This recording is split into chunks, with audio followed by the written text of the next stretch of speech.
Good morning 10th class. आज हम पढ़ेंगे कृतिका भाग 2 और उसके पाठ 5 के बारे में। पाठ का नाम है मैं क्यों लिखता हूँ और इस पाठ के लेखक हैं अज्ञ।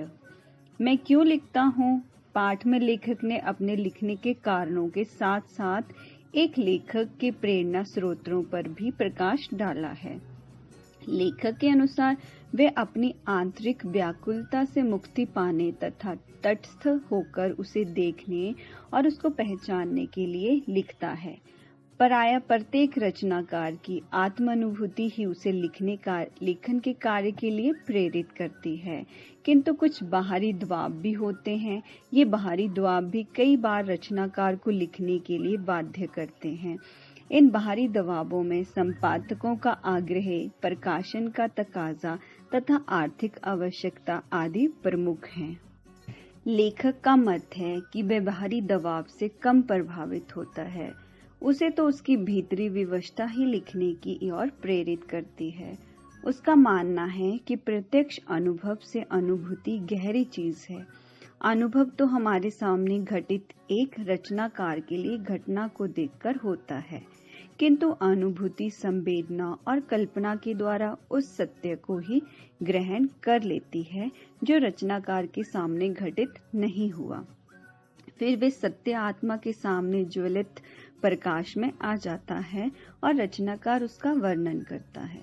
लेखक बताता है कि उसके द्वारा लिखी कविता हिरोशिमा भी ऐसी ही एक कविता है।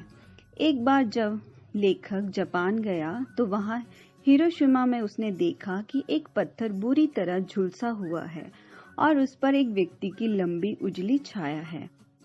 उसे देखकर उसने अनुमान लगाया, जब हिरोशिमा पर अणु बम गिराया गया तो उस समय वह व्यक्ति इस पत्थर के पास खड़ा होगा और अणु बम के प्रभाव से वह भाप बनकर उड़ गया, किंतु उसकी छाया उस पत्थर पर ही रह गई।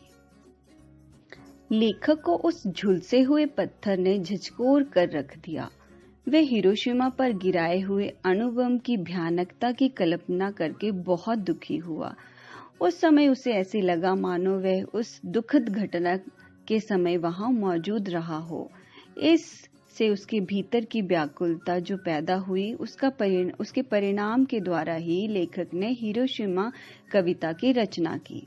लेखक कहता है ये कविता हिरोशिमा जैसे भी हो वे उसकी अनुभूति से पैदा हुई है, यही उसके लिए महत्वपूर्ण था।